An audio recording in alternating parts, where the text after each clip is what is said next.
Recording message मिला है क्या? Yes sir. ठीक। अच्छा, तो first of all good morning to all of you. अच्छा, बेसिकली जो मैं आज का डिस्कशंस आप लोगों के साथ करूंगा वो है बिजनेस एनवायरनमेंट के बारे में बात करें। ठीक है, बेसिकली मैं सौमन्यता तेरे लिए रिवाइज हो जाएगा।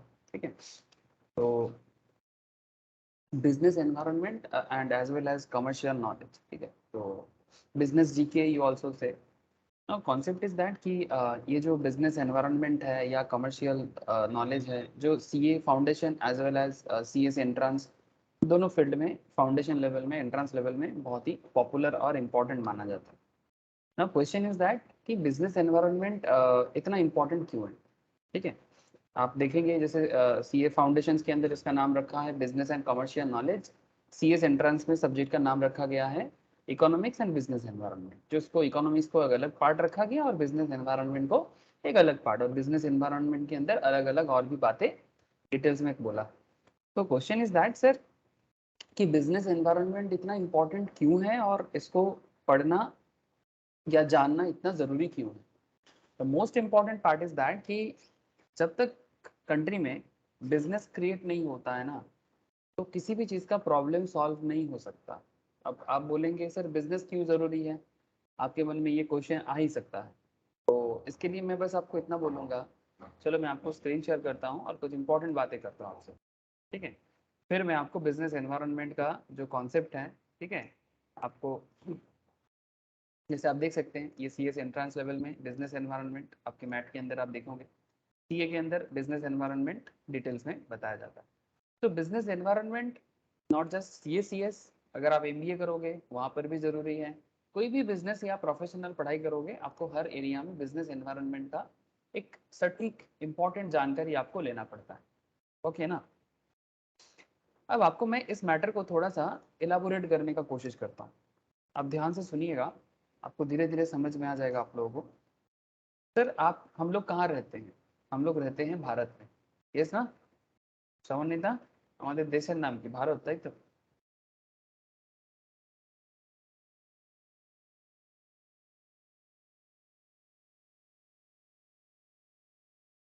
ठीक है, तो बेसिकली मैं आपको जो बात कर रहा हूँ दैट इज बिजनेस एनवायरनमेंट को अगर आपको समझना है तो इसके लिए आपके लिए बहुत इंपॉर्टेंट पार्ट है आपको अपने कंट्री को समझना है। बिकॉज अगर हम लोग अपने कंट्री की तरफ देखें, आई होप कि सोमनिता मेरा आवाज़ आ रहा है तुझे? ठीक है, तो अगर हम लोग अपने देश की तरफ देखें तो this is our country. Just आप लोग थोड़ा सा ध्यान से देखिएगा, मैं जस्ट एक रफ लाइन बना रहा हूँ इसलिए ताकि आपको भारत थोड़ा ज़्यादा दिख जाए। आज के डेट में ये भारत है। ऐसे भारत का ओरिजिनल जो कॉन्सेप्ट है वो बहुत ही पुराना बड़ा है। अफगानिस्तान से लेके थाईलैंड तक, वियतनाम, कम्बोडिया तक भारत का सीमा माना जाता है सर। लेकिन अभी उस बात पे मैं नहीं जाऊँगा। मैं बस आपको इतना कहना चाहूँगा कि जो भारत या इंडिया जो हम लोग जानते हैं, इस देश के अंदर 140 करोड़ के आसपास लोग रहते हैं, almost 140 crore approx. I hope कि आप लोग इतना खबर रखते हो ना। कॉन्सेप्ट इज दैट ये 140 करोड़ लोगों का economic conditions, point to be noted sir, हाँ, इकोनॉमिक कंडीशन 140 करोड़ लोगों का इकोनॉमिक कंडीशंस डेवलप करना है या फिर इकोनॉमिक कंडीशंस में और ज़्यादा सिचुएशंस वाइज डिसीजंस लेना है। अब इकोनॉमिक कंडीशन डिपेंड किस पे करता है? Point to be noted, economic condition depend करता है बिजनेस पे, यस ना। अब बिजनेस किस पे डिपेंड करता है? बिजनेस डिपेंड करने का बहुत सारा मैटर है, नेचर, आपके नेचुरल रिसोर्सेस, आपके ह्यूमन रिसोर्सेस। मतलब कंट्री के अंदर इंडिया में 140 करोड़ लोग हैं, इतना बड़ा देश है, यहाँ पर जो भी नेचुरल चीज़ें, नेचुरल रिसोर्सेज जो कुछ भी है, ठीक है, हमारे देश के अंदर ह्यूमन रिसोर्सेज जो कुछ भी है, ठीक है, ह्यूमन रिसोर्सेज मतलब इंसान का स्किल, ठीक है, जो पर्टिकुलर कंट्री के अंदर उस कोई भी प्रोडक्ट डेवलपमेंट करने में, एग्रीकल्चरल प्रोडक्ट डेवलपमेंट करने में, नॉन एग्रीकल्चरल प्रोडक्ट डेवलपमेंट करने में, साइंटिफिक या टेक्नोलॉजिकल प्रोडक्ट डेवलपमेंट करने में, ठीक है। जैसे आप अगर देखेंगे जैसे चाइना, ठीक है, चाइना का इकोनॉमी किस पे डेवलप करता है आप लोग को पता है? चाइना स्मॉल मैन्युफैक्चरिंग लेवल में, स्मॉल टेक्नोलॉजिकल मैन्युफैक्चरिंग लेवल में दुनिया भर में एक बहुत बड़ा जगह बनाया है, इवन आप कोलकाता में या फिर बॉम्बे, दिल्ली, जहां भी जाओगे, हर जगह में आपको एक चाइना मार्केट दिख जाएगा, है ना। इवन एक मूवी भी बना है sir, Chandni Chowk to China. I hope आप लोगों ने देखा होगा या सुना होगा। सो कॉन्सेप्ट इज दैट कि चाइना मार्केट भारत में भी अवेलेबल है। अब इतना बड़ा मार्केट चाइना भारत में कैसे बना दिया? अब बेसिकली मार्केट तो चाइना ने नहीं बनाया, मार्केट तो भारत का ही है। कोलकाता में भी बड़ा बाजार के अंदर एक मार्केट है जिसका नाम है चीना मार्केट। अगर आप लोग कभी बड़ा बाजार विजिट करते हो या फिर किसी से सुने हो, तो एक मार्केट है जहाँ पर चाइना या चाइना से मतलब आया हुआ जो प्रोडक्ट है उसका पूरा मार्केट भरा पड़ा है। सस्ता चीजें, बहुत ही यूनिक यूनिक चीजें वहां पर मिलता है। सो कॉन्सेप्ट इज दैट कि चाइना का प्रोडक्ट आज आज भारत चाइना से बहुत सारा चीजें इंपोर्ट करते हैं। क्या करते हैं? इंपोर्ट करते हैं, जिसको हिंदी में हम लोग बोलते हैं आयात या बंगाली में बोलते हैं आमदनी। ठीक है ना। कॉन्सेप्ट इज दैट कि आज अगर आप चाइना को देखते हो तो जिस तरह से अपने इकोनॉमी को डेवलप किया है, इसका मेन रीजन है कि चाइना अपना प्रोडक्ट दुनिया भर में बना के सेल कर रहा है।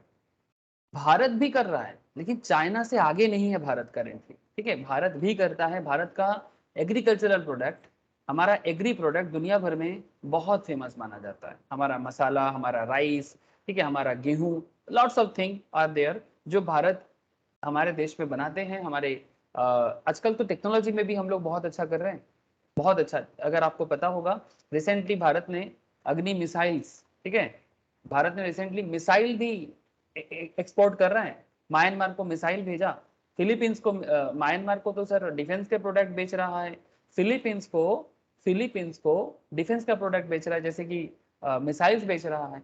तो ये बहुत यूनिक मैटर है भारत के लिए कि भारत डिफेंस प्रोडक्ट मतलब टेक्नोलॉजिकल मैटर में भी सामने आ गया है। ठीक है, सो इंडिया भी बढ़ रहा है, बट चाइना ने जो इम्पैक्ट दुनिया भर में डाला, वो इम्पैक्ट अभी डालने में भारत को थोड़ा सा और मेहनत करना पड़ेगा। तो ये मेहनत अगर भारत करेगा, तो ये मेहनत किस बेसिस में करेगा? That's a big question. अब ये मेहनत जो भी है, मैं चाइना का एग्जांपल इसलिए लिया बिकॉज हमारा पड़ोसी भी है और इकोनॉमिकली बहुत चैलेंज को फेस करके अपने आप को डेवलप किया है। ठीक है, तो यूरोपियन नेशंस को भी टक्कर दिया, मतलब ऑलरेडी दे दिया है। अमेरिका को भी टक्कर देने का ताकत रखता है चाइना। तो ये चाइना से सीखने वाला मैटर है। ठीक है, भले ही हमारा एनिमी जैसा काम करे वो, ठीक है, बहुत बार भारत के पीछे भी लगता है। वी ऑल नो लद्दाख में किस तरह से हमारे साथ झमेला कर रहा है, अरुणाचल में झमेला कर रहा है। ठीक है, झमेला पॉलिटिकल मैटर्स अपने जगह में, लेकिन अगर अपने एनिमी से भी कुछ सीखने को मिले तो उससे जरूर इंस्पायर होना चाहिए। ठीक है, तो ये इम्पैक्ट जो चाइना डाला है ना, ये इम्पैक्ट दुनिया भर में जिस तरह से चाइना ने इम्पैक्ट डाल पाया, सिमिलर इम्पैक्ट भारत को भी करना चाहिए। लेकिन हाँ, चाइना को कॉपी नहीं करना है आज के डेट में। अच्छा, भारत का पुराना कॉन्सेप्ट अगर आप देखोगे ना, अगर आप आज से 2000 साल, 1000 साल, इवन नॉट जस्ट उतना, आप 600-700 ईयर बैक भी अगर जाओगे ना, तो भारत का इकोनॉमी चाइना से भी बेहतर हुआ करता था। ठीक है, उसका मैं आपको प्रूफ दे सकता हूँ। ठीक है, पूरा प्रूफ के साथ आपको मैं डेटा दे सकता हूँ। आज अभी तो मेरे पास नहीं है, बट अभी कभी ना कभी मैं आपको क्लास में दिखाऊंगा कि इंडियन इकोनॉमी 500 ईयर्स बैक दुनिया में सबसे बड़े इकोनॉमी में से एक माना जाता था। ठीक है, चाइना भी कंपटीशन में अच्छा था, बट ये one of the best economy माना जाता था। तो भारत भी अपना प्रोडक्ट दुनिया भर में सेल करता था, और इसीलिए भारत में दुनिया भर के बिजनेसमैन भारत में बिजनेस करने के लिए आता था। जैसे कि आपको पता है ना, इससे पहले 1947 तक हमारे देश कॉलोनी था, किसका? ब्रिटिश का। British east India company Bharat में बिजनेस करने के लिए आया था। ठीक है, उससे पहले पोर्तुगीज, ठीक है, उससे पहले फ्रांस मतलब फ्रेंच, डेनमार्क। अगर आप आज भी हमारे वेस्ट बंगाल में श्रीरामपुर जाओगे, ठीक है, वहां पर आपको दानिश कॉलोनी दिखेगा, श्रीरामपुर कॉलेज। पता है आप लोगों को? अगर नहीं पता तो आप कभी कोलकाता में अगर विजिट करते हो, तो कोलकाता में श्रीरामपुर एरिया है सर, जो हुगली रिवर के बगल में ही आता है। वहां पर आपको दानिश कॉलोनी भी दिखेगा। Danish colony in the sense Denmark की कॉलोनी। ठीक है, चूचूड़ा, ये जो लाइन है ना, इसी लाइन पे आपको दिख जाएगा, गंगा किनारे किनारे दिस साइड। ठीक है, तो Danish colony, French colony, Chandan Nagar is a French colony. ठीक है, चूचूड़ा, चंदन नगर। ठीक है, ये देखो, ये एरिया जो है ये फ्रेंच कॉलोनी था। ठीक है, जिसका हेडक्वार्टर था पौंडीचेरी में। सो कहने का मतलब ये नहीं कि कौन आया था, कब आया था, वो दूसरा पॉइंट है, मैं उस मैटर पे ज्यादा बात नहीं करूंगा। लेकिन अगर कभी आप चंदन नगर विजिट करोगे या साउथ में तमिलनाडु के पास पौंडीचेरी विजिट करोगे, तो आपको पता चलेगा फ्रेंच का रुतबा क्या था। आप भारत के वेस्टर्न कोस्ट में, अरबियन सी में, आप इसमें विजिट करो, गोवा। ठीक है, हम लोग गोवा जाने के लिए बहुत पागल होते हैं। गोवा पोर्टुगीज का कॉलोनी था सर। ठीक है। ये देखो गोवा आज भारत का सबसे छोटा स्टेट में से एक है, ठीक है, दिस इज गोवा, ठीक है।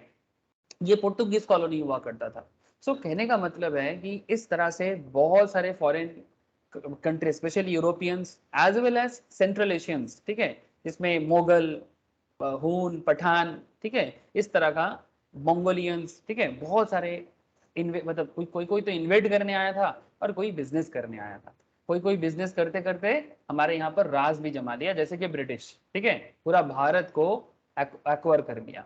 अब सवाल ये है कि इतना क्यों, मतलब ये सवाल मन में होना चाहिए कि क्यों कोई बाहर से आता है बिजनेस करने के लिए और फिर भारत में बस जाता है, या फिर भारत में बिजनेस करने के लिए भारत को रूल करते हैं। इसका मेन रीजन है सर भारत का रिसोर्सेस, ठीक है, यही रीजन है। जब किसी जगह में कुछ मिलता नहीं है ना, तो वहां पर कोई जाएगा नहीं। तो भारत में रिसोर्सेस भरपूर है। तो ये भारत का जो रिसोर्सेस है ना, दो तीन तरह का resources, natural resources, human resources, हमारा पुराना कल्चर, ठीक है, कल्चर, कल्चर सबसे बड़ा इंपॉर्टेंट बात है। इंडियन कल्चर दुनिया भर में एक रिसोर्स की तरह काम करता है।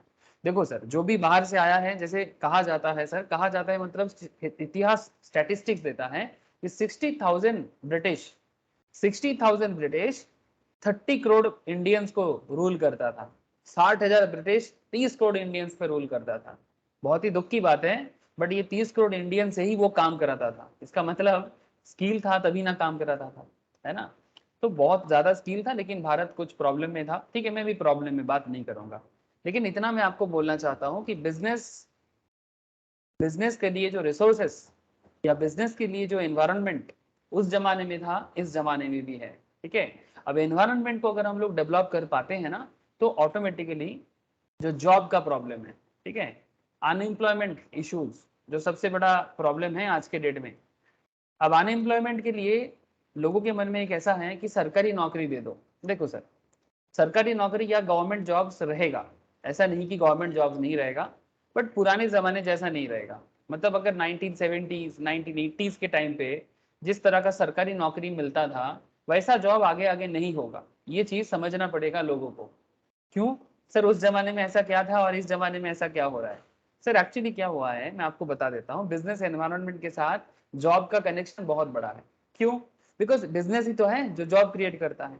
तो बिजनेस दो तरह से हो सकता है ना।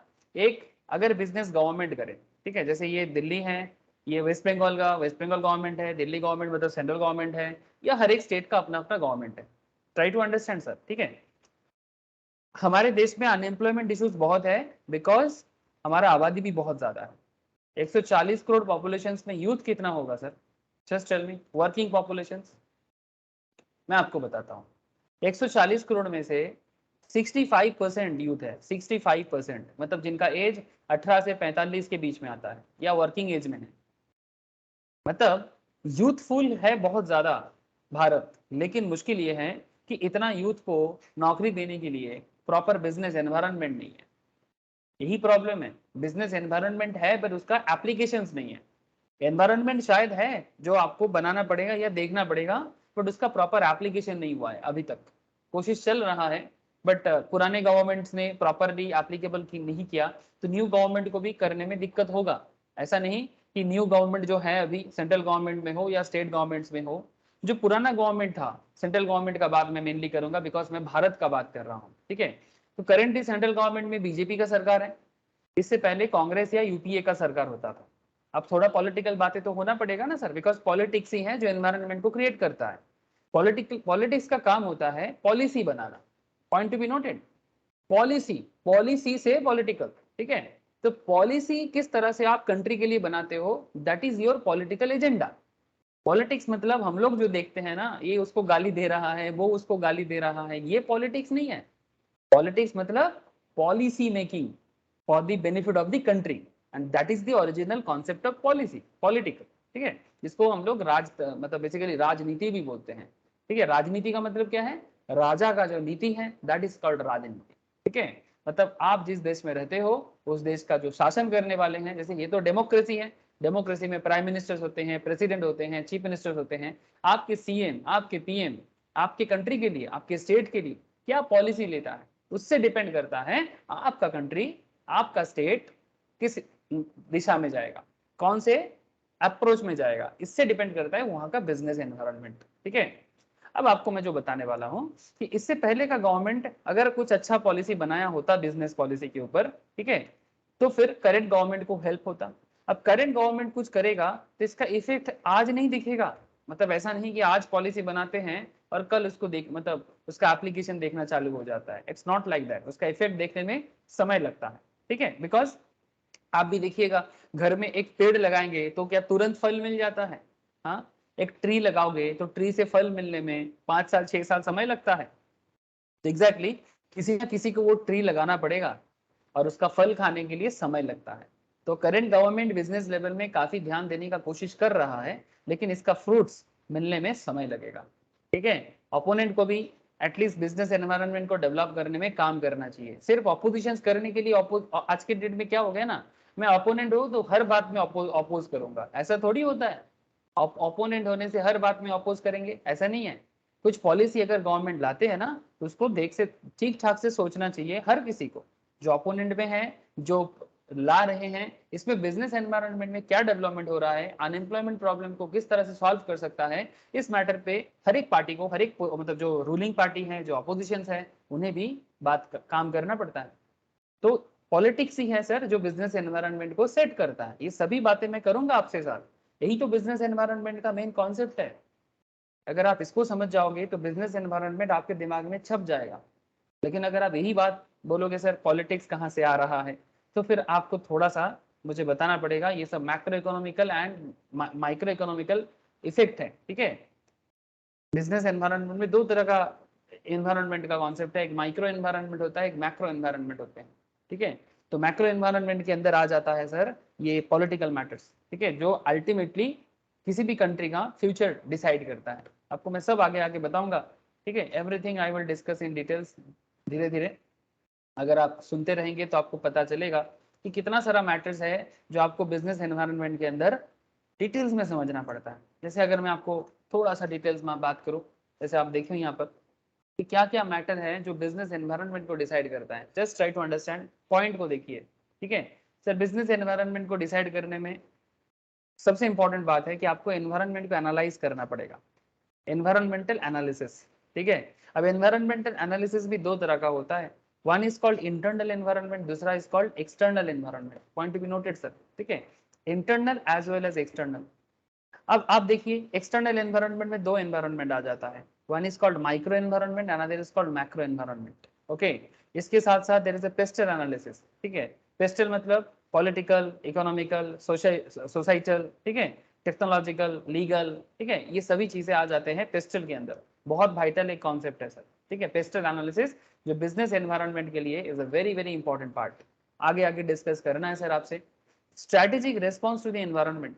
अब जो भी डिसीजंस आप लेते हैं, जो भी पॉलिसी मेकर्स मतलब हमारे पॉलिटिकल लीडर्स, हमारे देश में जो एडमिनिस्ट्रेटर है सर, जैसे कि जो आईएएस, आईपीएस या यूपीएससी क्रैक करके जो देश के शासन भार को, जिसको हम लोग आमला भी बोलते हैं। ठीक है, आमला मतलब जो एडमिनिस्ट्रेशन को संभालने के लिए देश में ज्वाइन करते हैं, यूपीएससी क्रैक करते हैं, सरकारी का highest level of government job sir. ठीक है, तो ये लोग पॉलिसी मेकिंग में किस तरह से देश को आगे बढ़ा रहे हैं, उसके ऊपर बेस करके strategic response to the environment आपको समझना पड़ेगा। So very important part sir, another. ठीक है, तो अगर आप ये सब चीजों के ऊपर एक नॉलेज गैदर करते हो तो आपको बिजनेस एनवायरनमेंट का एक प्रॉपर नॉलेज आता है सर। ठीक है, आई होप कि आपको समझ में आ रहा है सर। सोमनिता अगर आवाज आ रहा है तो रिस्पॉन्स कर सकते हैं बाबू। ठीक है, अभी मैं आपको जिस पॉइंट पे बात कर रहा था उसी पॉइंट को थोड़ा सा बताता हूँ। तो जैसे मैं आपको क्या बोला कि अगर बिजनेस है तो अनएम्प्लॉयमेंट प्रॉब्लम आप सॉल्व कर सकते हो। जैसे कि मैं आपको बोला ना 140 करोड़ की पॉपुलेशन है सर, 140 करोड़ अप्रोक्स, वो भी कुछ कुछ डेटा मिलता नहीं है प्रॉपरली, फिर भी मैं 140 ही मान के चल रहा हूँ। अब 140 करोड़ को 140 करोड़ का इकोनॉमी को देखभाल करना है। अब इकोनॉमिक्स का सिंपल मतलब क्या है? अब देखिए, मैं बिजनेस एनवायरनमेंट का बात करूंगा तो इकोनॉमिक्स सामने आ ही जाएगा। What is basic concept of economics? Sir economics का बेसिक कॉन्सेप्ट होता है survival process. Sir survival process, yes. और क्या है? हमारे घर में जो पेरेंट्स होते हैं या जो बड़े होते हैं, इनका क्या काम होता है? घर को सर्वाइव कराना। कोई बहुत अच्छा सर्वाइव करता है, किसी को सर्वाइव करने में बहुत मुश्किल होता है, किसी का सर्वाइवल प्रोसेस बहुत ही खराब हालत में, ठीक है। लेकिन हर कोई अपना इकोनॉमिक कंडीशंस को डे बाय डे इम्प्रूव ही करना चाहता है ना। हाँ सर प्लीज बताइएगा, ठीक है। हर कोई अपना इकोनॉमिक एनवायरमेंट मतलब economical conditions day by day improve करना चाहता है। जिसका मंथली सैलरी बहुत हाई है या जिनका बिजनेस में अच्छा इनकम होता है वो सर्वाइवल प्रोसेस में थोड़ा आगे है। जो थोड़ा मीडियम है वो मिडिल क्लास है, जो लोअर मिडिल में है वो लोअर मिडिल में है, जो पॉवर्टी लेवल में है मतलब उसका सर्वाइवल में बहुत ज्यादा चिंता का बात है। लेकिन डे बाय डे इस सर्वाइवल प्रोसेस को डेवलप करना बहुत ही इंपॉर्टेंट एक कॉन्सेप्ट है और इसके लिए बिजनेस एनवायरनमेंट को सही करना बहुत जरूरी बातें हैं सब, ठीक है।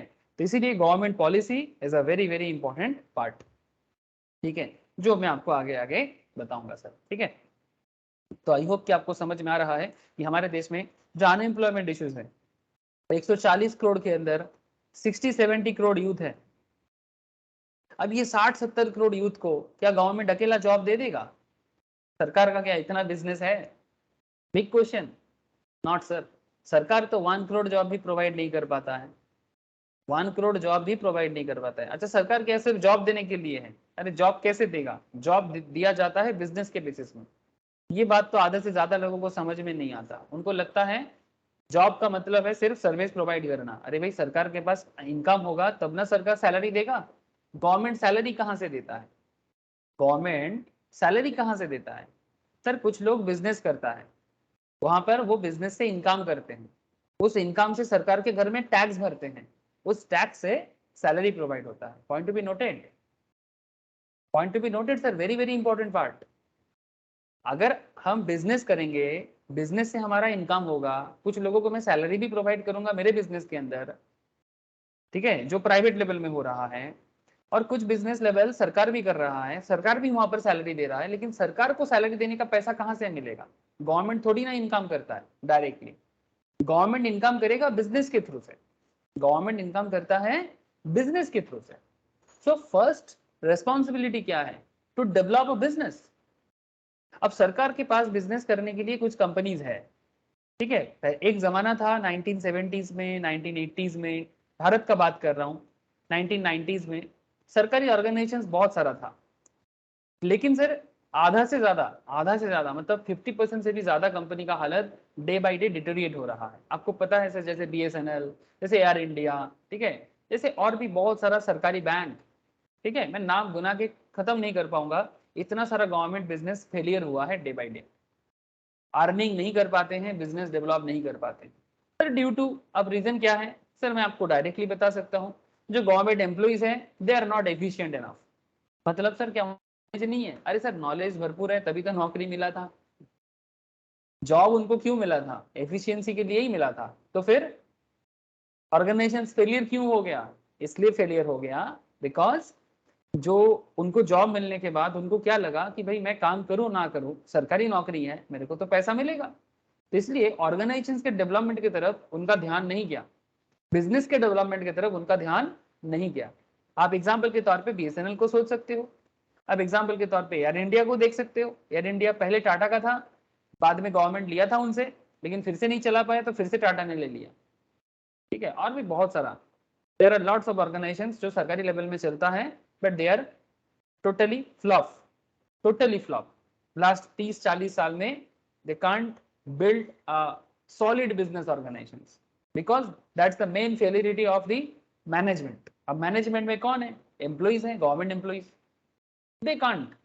भारत में तो ऐसा हुआ है, बाकी कंट्रीज का नहीं पता, बाकी कंट्री के बारे में मैं बात नहीं करूंगा बिकॉज मुझे देश के बारे में ज्यादा पता है तो इसलिए बोलूंगा, ठीक है। तो अब सवाल क्या है? अब सवाल यह है कि देश को क्या करना चाहिए? तो फिर प्राइवेट बिजनेस को मौका दिया जा रहा है। प्राइवेट बिजनेस कॉम्पेरेटिवली अच्छा कर रहा है, इनोवेटिव वे में कर रहा है, गवर्नमेंट लेवल में फ्लेक्सिबिलिटी कम है, तो इसलिए गवर्नमेंट थोड़ा सा प्राइवेट में शिफ्ट हो रहा है। अब अच्छा है कि बुरा है ये तो समय बताएगा, लेकिन सरकार को तो सबसे पहले मौका मिला है। 47 के बाद से 1947 में देश की आजादी के बाद मैक्सिमम ऑर्गेनाइजेशंस जितना बिल्डअप हुआ था, बड़े बड़े फैक्ट्रीज, बड़े बड़े इंडस्ट्रीज सरकार के हाथ में था, लेकिन मैक्सिमम फेलियरिटी हुआ है। गवर्नमेंट डे बाय डे या ईयर ऑन ईयर जिस तरह से हमारे देश में पॉपुलेशन का ग्रोथ हुआ है उसके साथ गवर्नमेंट इक्विप नहीं कर पाया, गवर्नमेंट उसको पैरेलली मैनेज नहीं कर पाया, तो ऑटोमेटिकली गवर्नमेंट आज के डेट में प्राइवेटाइजेशन पे शिफ्ट हो रहा है। कोई उपाय नहीं है सरकार के पास, बिकॉज जो बढ़ती आबादी है, एक तो आबादी का बढ़ती आबादी तो है, हाँ पहले से रेट कम हुआ है। दूसरा प्रॉब्लम, जिस तरह का अनएम्प्लॉयमेंट सिचुएशन हमारे कंट्रीज में है और जिस तरह का पॉवर्टी सिचुएशन हमारे देश में है, इसको डेवलप अगर करना है तो बिजनेस एनवायरनमेंट में बहुत ही ज्यादा सोच विचार करना चाहिए। So that is how business environment is very important for chartered accountant as well as company secretary, cost accountant and any commerce professionals. Very very important, very very important. Okay, because as a chartered accountant आपका बहुत बड़ा responsibilities होते हैं, as a CS आपका responsibilities होते हैं company को develop करना, CA का काम होता है हर बिजनेस को डेवलप करना, CS को कंपनी को डेवलप करने के लिए, कंपनी को मैनेज करने के लिए, कंपनी का बिजनेस एनवायरनमेंट को समझने के लिए बहुत दिमाग लगाना पड़ता है। CMA को फैक्ट्री डेवलप करना है अगर देश के अंदर, तो सीएमए का रोल प्ले बहुत बड़ा है। ठीक है, एमबीए जिनको बनाई जाता है बिजनेस को मैनेज करने के लिए, तो हर एंगल से business environment is for all. CA, CMA, MBA, BCom, any kind of commerce professionals, they must know the business environment in our country। ठीक है, in every country, जहां भी जाओ हर कंट्री का अपना अपना बिजनेस एनवायरनमेंट है। अब यूएसए जाओगे तो उसका अपना जैसा मिलेगा, चाइना में जाओगे तो चाइना का मिलेगा, भारत में आओगे तो भारत का मिलेगा। तो हर देश का अपना एनवायरनमेंट है, उसको बेहतरीन करने के लिए आपको बिजनेस एनवायरनमेंट में समय देना पड़ेगा सर। ओके, आई होप कि आपको समझ में आ रहा है सर। अब चलो मैं आपको जो business environment related main point है उसमें थोड़ा थोड़ा करके आगे बढ़ता हूँ। ठीक है, थोड़ा थोड़ा करके आगे बढ़ता हूँ। तो चलो सर कुछ केस स्टडीज देखते हैं। ठीक है, केस स्टडीज अच्छा रहेगा ना सर। केस स्टडीज क्या होता है सर, रियल लाइफ सिचुएशंस। ठीक है, तो चलो मैं आपको कुछ रियल लाइफ सिचुएशंस के साथ जोड़ने का कोशिश करता हूँ। ठीक है, केस स्टडीज, तो क्या केस स्टडीज है, चलो आपको देखते हैं। अब business is created to provide product और सर्विस। सर बिजनेस क्यों बनाया जाता है, very very important part. Simple बातें हैं, पर सर सिंपल बातें ही लोगों को समझ में नहीं आता। सर क्यों, अगर समझ में आता तो शायद आज हमारा देश और डेवलप हो जाता है ना। चाइना कर पाया है तो भारत क्यों नहीं कर पाता। भारत का सिचुएशन तो हमेशा से बेहतर है, लेकिन सर लास्ट कुछ सालों में जो रूलिंग के कारण भारत का सिचुएशन डिटोरिएट हुआ है। कॉलोनी बना सर बहुत दिनों तक हम लोग ब्रिटिश का, उससे पहले मुगल का। ठीक है, तो फिर ये सब प्रॉब्लम हमारे साथ रहा है, पुर्तुगीज का, फ्रांस का। ठीक है, तो छोटा छोटा एरिया में फ्रांस पुर्तुगीज पूरा भारत को नहीं लिया, बट कुछ कुछ एरिया में वो लोग बहुत ज्यादा अपना जगह बना लिया था। ठीक है, समय के साथ साथ वो दिन भी गया। ठीक है, हमारा अच्छा दिन आया ना सर, हम आजाद हुए, इंडिपेंडेंट हुए। अब इंडिपेंडेंट भारत को डेवलप करना चाहिए, तो डेवलपमेंट करने के लिए भारत को अपनापन दिखाना होगा। अपनापन मतलब जो आपका खुद का कॉन्सेप्ट है। ठीक है, दूसरे से कॉपी नहीं करना है, किसी के कॉपी करके थोड़ी ना आगे बढ़ सकते हैं। ठीक है, तो भारत का जो भी प्रोडक्ट क्वालिटी है ना, वो दुनिया भर में बहुत ही माना जाता है, अब उसको वापस लाना है। ठीक है, तो चलो मैं आपको बताता हूँ कि क्या केस स्टडीज आपके साथ में डिस्कस करूंगा। Sir business is created to provide product और सर्विस टू कस्टमर्स। बिजनेस इसलिए बनाया जाता है ताकि आप प्रोडक्ट और सर्विस कस्टमर के लिए डेवलप कर पाओ। Point to be noted sir. ठीक है, या तो आपको कोई प्रोडक्ट चाहिए या फिर आपको कोई सर्विस चाहिए, है ना। And if it can conduct its operations effectively, its owners can earn a reasonable return। अगर कंपनी इफेक्टिवली चल पाते हैं तो प्रोडक्ट सर्विस देने के साथ साथ कंपनी क्या करता है, रीजनेबल प्रॉफिट भी कमाता है। ये सुनो, हाँ सर आप ही बताओ। अगर आप कुछ भी प्रोडक्ट बेचते हो, कोई भी, से फॉर एग्जांपल आप बिस्किट्स का पैकेट बेचते हो या फिर आप मोबाइल बेचते हो, चाहे बिस्किट्स बेचो, चाहे मोबाइल फोन बेचो, चाहे राइस बेचो, चाहे आटा बेचो, जो बेचना है वो बेचो। लोगों को चाहिए, लोग आएगा आपकी दुकान में, कभी बिस्किट्स खरीद के लेके जाएगा जैसे कि बिस्फार्म, जैसे कि ब्रिटानिया, कभी मोबाइल खरीद के लेके जाएगा जैसे कि नोकिया, जैसे कि एप्पल। ठीक है, जैसे कि Xiaomi, OnePlus, there are lots of, आप मेरे से ज्यादा जानते हो। राइस में भी कितने सारा बिजनेस आजकल बना है, जैसे कि इंडिया गेट बासमती राइस दुनिया भर में एक्सपोर्ट करता है। ठीक है, हमारे वेस्ट बंगाल में कुछ राइस कंपनीज बहुत फेमस है। ठीक है, जैसे एक राइस कंपनी का नाम लाल बाबा बोल के एक बहुत फेमस राइस कंपनी आया है। आजकल अदानी भी राइस ब्रांड में आ चुका है सर। अदानी, गौतम अदानी, जो भारत का भी रिचेस्ट पर्सन की तरह आगे बढ़ रहा है। इवन रिलायंस को भी मुकेश अंबानी को भी पीछे छोड़ के आगे भी बढ़ रहा है सर। अदानी, उनका भी राइस ब्रांड बहुत ही फेमस हुआ है। और लोकल ब्रांड, लोकल कंपनीज तो है ही sir, local rice mill owners तो है ही। तो आप कभी बिस्किट्स बेचोगे, कभी फोन बेचोगे, कभी लैपटॉप बेचोगे, कभी टेक्नोलॉजिकल प्रोडक्ट बेचोगे, कभी राइस बेचोगे, कभी आटा बेचोगे, जो बेचना है बेचो, उसमें प्रॉब्लम नहीं है। बट प्रॉब्लम यह है कि अगर आप इफेक्टिवली ऑपरेशंस को संभालते हो तो आपको रीजनेबल रिटर्न भी चाहिए, है ना, reasonable return on their investment. आज अगर आपको कोई बिजनेस बिल्डअप करना हो, ठीक है, से फॉर एग्जांपल अगर आपको एक बिस्कॉम का फैक्ट्री बनाना हो, मैं अब सिंपल बेकरी बिजनेस में ही बात करता हूँ। बिस्कॉम क्या करते हैं? बेकरी बिजनेस करते हैं, बिस्किट्स बनाते हैं सब, ठीक है। तो अगर आपको आज के डेट में बिस्किट्स फार्म बनाना है या बिस्कॉम जैसे या ब्रिटानिया जैसा ब्रांड बनाना है, तो आपको कुछ करोड़ों इन्वेस्ट करना होगा। अच्छा सर, छोटा से करते हैं, कम से कम 10 लाख इन्वेस्टमेंट करो। 10 लाख इन्वेस्ट करोगे तो बेकरी बना देखो, ठीक है। अब समय के साथ साथ बड़ा करना है तो करोड़ों इन्वेस्टमेंट चाहिए, बट कम से कम 5-10 लाख आपके पास हो तो you can build a farm, एक बेकरी बना सकते हो sir. You can build a bakery, that's for sure, ठीक है। Now the big question is, अब 10 लाख आपने दे दिया, अब बदले में आपको रिटर्न चाहिए, तो कितना इफेक्टिवली आप अपने बिजनेस को मैनेज कर पाते हो, that is the concept of business environment. तो इफ यू नो कि आपका बिजनेस जहां पर है वहां पर लोग बिस्किट्स कितना खाते हैं, या बिस्किट्स कंज्यूम कितना करते हैं, या केक कितना कंज्यूम करते हैं, ठीक है, ये सब चीजें आपको एनालिसिस करने में हेल्प करेगा। हाँ सर, ये सुनो, ठीक है। जैसे एक एग्जांपल के तौर पे मैं आपको बिस्फार्म का, हमारे वेस्ट बंगाल में ही है बिस्फार्म, एक्चुअली वेस्ट बंगाल का ही कंपनी है। ये देखो बहुत सारे आपको बिस्फार्म का दिखेगा। बिस्फार्म का फैक्ट्री है मोस्ट प्रोबेबली यहाँ पर, ये बागनान उलूबेड़िया साइड में इसका फैक्ट्री है, नेशनल हाईवे के ऊपर, ठीक है। बिस्फार्म फैक्ट्री, देखते हैं सर मिलता है कि नहीं। यस, मैं सही सोचा। ये देखो सर, मैं बोला ना आपको, एकदम वहीं पर लेके चला गया।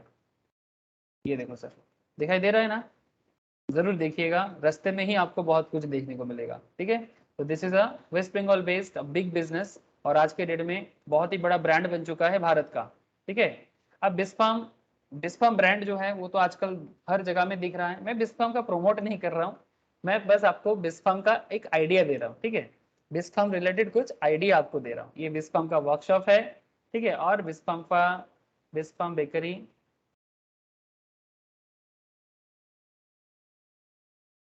ये देखो सर कितना सारा बिस्किट्स ब्रांड आपके घर में, हमारे घर में, सबके घर में आते हैं ना। कॉन्सेप्ट क्या है कि चाहे आप बिस्किट्स बेचो, चाहे आप मोबाइल बेचो, जो बेचना है बेचो। मैं तो बस आपको आइडिया के लिए एक एग्जांपल्स के तौर पे बिस्फार्म के नाम दिए, जो ब्रिटानिया जैसे बड़े ब्रांड को भी टक्कर दे दिया, है ना सर। आज मार्केट में बिस्फार्म इतना बड़ा ब्रांड बन के उभर के आया, जो ब्रिटानिया, हाँ, टिंग टिंग टिंग, हम लोग जब छोटे होते थे ना, तब हम लोग जय हनुमान देखते थे। आई डोंट नो आप लोग कभी देखे होंगे कि नहीं। सर हमारे बचपन में सर बहुत ही फेमस एक होता था सर, जय हनुमान। और जय हनुमान में वो लोग जो उसका जो प्रमोशनल जो था, स्पॉन्सरशिप था, वो ब्रिटानिया का था। और ऐसे आता था, ब्रिटानिया प्रेजेंस टिंग टिंग टिंग टिंग जय हनुमान, ऐसे करके आता था। तो हम लोग बहुत ही मजे से देखते थे सर, ठीक है। तो तब थोड़ी ना पता था कि इसमें बिजनेस का इतना बड़ा रोल प्ले है, कि जय हनुमान को प्रेजेंस करने में ब्रिटानिया का इतना बड़ा रोल प्ले है। आज अगर आप कोलकाता नाइट राइडर्स को देखोगे, ठीक है, अगर आप देखते हो क्रिकेट वगैरह, आईपीएल वगैरह, कोलकाता कोलकाता नाइट राइडर्स का जो फूड पार्टनर है, ठीक है, वो है बिस्फार्म, वो है बिस्फार्म। मतलब इतना बड़ा ब्रांड बन चुका है बिस्फार्म। So question is that a business is created to provide product और सर्विस टू कस्टमर्स, ठीक है। And if it can conduct its operation effectively, its owners can earn a reasonable return on their investment. In addition, it creates jobs for varied people, अलग अलग लोगों के लिए job create करेगा, who work in and for the business, जो business में काम करेगा और बिजनेस के लिए काम करेगा। Thus businesses can be very beneficial to the society in various ways. अलग अलग रीजन से बिजनेस बहुत ही इंपॉर्टेंट होते हैं। A business is an enterprise that provides product or service desired by the customers, जो customers को नीड है, जैसे बिस्किट्स का नीड है, केक का नीड है, तो दुकान ओपन कर लिया और चला रहे हैं। Along with the large well-known business such as the Coca-Cola, ठीक है, IBM, IBM के बारे में सुने हो सर? कोलकाता में है IBM। ऐसे तो IBM it's a very big international brand, international business machines, बड़े बड़े कंप्यूटर बनाता था सर IBM। माना जाता है IBM दुनिया का पहला कंप्यूटर बिल्डअप करने वाला कंपनी में से एक है, ठीक है, ऐसा माना जाता है। मतलब बेसिकली आईबीएम छोटा कंप्यूटर नहीं बनाता है सर, आईबीएम बड़ा ब्रांड, बड़ा बड़ा कंप्यूटर बनाते हैं, जो इंडस्ट्रियल लेवल में काम आता है, ठीक है, जो इंडस्ट्रियल लेवल में काम आता है। International business machine, big big company sir. Microsoft के जो ओनर है सर, बिल गेट्स, ठीक है, उन्होंने पहले आईबीएम में ही काम करता था। बाद में वो माइक्रोसॉफ्ट बनाया। वो बोला था कि हम छोटा कंप्यूटर बनाना चाहते हैं पर्सनल लोगों के लिए। तो आईबीएम ने हंस दिया था, बोला था ये क्या है, छोटा कंप्यूटर का क्या काम है, हाँ बड़े कंप्यूटर बनाओ। तो ये बड़े बड़े कंप्यूटर बनाने में काम करता है। ये देखो सर, देख रहे हैं सर, इस तरह का बड़े बड़े मशीन सॉफ्टवेयर डेवलप करते हैं। ये इसका मेन काम है, वेदर रिपोर्ट देने में, ठीक है, बड़े बड़े इंडस्ट्री के अंदर काम करना, ठीक है, दिस काइंड्स ऑफ। ये देखो, अगर आप जैसे सैटर्न में, नासा में जो यूज होता है, ठीक है, बिग बिग कंप्यूटर बनाते हैं सर। आई होप कि आपको दिखाई दे रहा है, ठीक है। तो IBM is a big company sir, it's a big brand, big innovation. मतलब कि जितना कम बोलूँ उतना अच्छा है। मैं आपको क्या बताऊं सर, ठीक है, IBM के बारे में मैं क्या बोलूँ आपको, आप ज़रूरत पड़े तो ज़रूर सुनिएगा, ठीक है। बहुत सारे चीज़ IBM के मतलब अंदर है, और ये दुनिया भर में बिग बिग इनोवेटिव कंपनी है सर। सो कितना लोग काम करता है आप देख सकते हो, 2,82,100, ऑलमोस्ट 3 लाख लोग काम करते हैं IBM के अंदर, ठीक है। मतलब डायरेक्टली, इनडायरेक्ट कितना लोग और होंगे, ठीक है। मतलब just you need to understand कि बिजनेस क्या कर सकते हैं। ये बेसिकली बिजनेस सॉफ्टवेयर डेवलप करता है, ठीक है, या फिर किसी भी तरह का काम करने के लिए टेक्नोलॉजिकल कंपनी है, ठीक है। तो IBM is an American multinational technology corporation, headquartered in Armonk, New York, with operations in over 171 countries. तो दुनिया में 200 के आसपास कंट्री है, उसमें से 171 कंट्री में इसका बिजनेस है। तो this is called a business. Company began in 1911, founded in Endicott, New York by trust businesses Charles Ranlett Flint as the Computing Tabulating Recording Company (CTR) and was renamed International Business Machine into 1924. 1911 में चालू किया था, फिर 1924 में नाम दिया IBM। IBM क्या करता है, कंप्यूटर बनाते हैं, हार्डवेयर बनाते हैं, मिडिलवेयर बनाते हैं, सॉफ्टवेयर बनाते हैं, and provides a hosting and consulting service in areas ranging from mainframe computers to nano technology। बड़े बड़े कंप्यूटर से लेके छोटा छोटा कंप्यूटर तक भी आज के डेट में ये बनाते हैं, ठीक है। ये देखो, ठीक है, ATM वगैरह में जैसे चलता है ना, वो भी ये सब चीज़ें IBM ने ही पहले बनाया। कंप्यूटर से किस तरह से हम क्लिक करते हैं, बड़े बड़े मशीन से पैसा निकल के आ जाता है। So these are the very important, floppy disk, ठीक है। ATM भी इन्होंने बनाया। ये जो हम लोग ATM के बारे में सुनते हैं ना सर, हम लोग ATM में तो चले जाते हैं, तो ATM कौन बनाया, IBM ने बनाया। दिखाई दे रहा है ना, बहुत इंपॉर्टेंट जानकारी दे रहा हूँ सर आपको। अगर आप देख रहे हो तो बहुत ही अच्छा है, सुन रहे हो तो बहुत अच्छा है, लेकिन सुनो सर, कौन है, क्या क्या बनाया, जनरल नॉलेज भी है आप लोगों के लिए। किसने ATM बनाया, सर IBM ने बनाया। फ्लॉपी डिस्क पहले होता था, आजकल फ्लॉपी डिस्क कम हो गया है, छोटा छोटा ड्राइव की तरह होता था जिसके अंदर डेटा रखा जाता था। फ्लॉपी डिस्क इसने, ये भी इसने, हम लोग कंप्यूटर में हार्ड डिस्क बनाते हैं ना, हार्ड डिस्क हम लोग कंप्यूटर खरीदने जाते हैं तो लोगों को पूछते हैं कि हार्ड डिस्क कितने का चाहिए, तो कोई बोलते हैं आज के डेट में सर जीबी में काम नहीं चलता, टीबी आ गया है, ठीक है, 700-800 जीबी में काम नहीं होता। अभी 1 TB 2 TB, हाँ 3 TB ऐसा होता है, टेराबाइट, ठीक है, hard disk drive. Magnetic stripe card, कभी मेट्रो में चढ़े हो सर आप लोग, हाँ पहले के जमाने में मेट्रो मेट्रो जो होता था, मेट्रो रेल, कोलकाता मेट्रो में टिकट होता था मैग्नेटिक स्ट्राइप कार्ड के थ्रू से। इवन आज के डेट में जो ATM कार्ड भी होता है, अभी अभी अभी मैग्नेटिक स्ट्राइप का कॉन्सेप्ट चला गया, चिप बेस्ड आ गया, टेक्नोलॉजी में चेंजेस आ गया। बट वो मैग्नेटिक स्ट्राइप जो ATM कार्ड के नीचे होता था, या फिर आप अगर कभी मेट्रो में चढ़े हो तो मेट्रो कार्ड के नीचे, मेट्रो का टिकट के अंदर होता था, वो मैग्नेटिक स्ट्राइप कार्ड होता था। ये सब चीजें, rational database, SQL structure query language, ये कंप्यूटर में एक बहुत ही फेमस लैंग्वेज है, SQL इन्होंने बनाया। UPC बारकोड, ये देखो सर बारकोड, ये बारकोड कॉन्सेप्ट भी इन्होंने ही बनाया। Dynamic random access memory, DRA, IB mainframe, ये क्या क्या नहीं बनाया सर, मैं आपको क्या बताऊं। ये दुनिया का बहुत ही बड़े कंपनी में से एक है, ठीक है। 3,45,000 2020 में इनका एम्प्लॉयर्स था, ठीक है, इतना एम्प्लॉइज था। Largest employer in the world, one of the big largest employer in the world. So अब जितना कम बोले उतना ही अच्छा है। अब आपको मैं आगे लेके चलता हूँ सर। अब देखो, आपको IBM की कहानी तो बता दी, कोको कोला के बारे में मैं क्या बोलूँ सर। हाँ, सॉफ्ट ड्रिंक कंपनी है, ठीक है, कार्बोनेटेड ड्रिंक बना के दुनिया को कितना पिलाया, खत्म नहीं है, अभी भी इसका ब्रांड बहुत ही बड़ा है। सो Along with the large well-known business जैसे कि Coca-Cola, IBM, there are many thousands of small business that provide employment opportunities and produce products or services that satisfy the needs and wants of the customers. ठीक है, तो ऐसा छोटा से बड़ा businesses बनेगा तो customers का need, employment problem, ये सब problem घुसेगा सर। जैसे भारत में आज के डेट में जैसे रिलायंस, जैसे अदानी, है ना, हमारे देश में कुछ लोग हैं सर जिनको लगता है कि रिलायंस नहीं बनना चाहिए, अदानी नहीं बनना चाहिए, कुछ ऐसे मतलब सोच विचार करने वाले लोग हैं। लेकिन मैं उनको कहना चाहता हूँ, मेरा एक छोटा सा मन में सवाल है कि ठीक है आपका कुछ अलग आइडियोलॉजी हो सकता है, लेकिन गवर्नमेंट तो फेलियर है।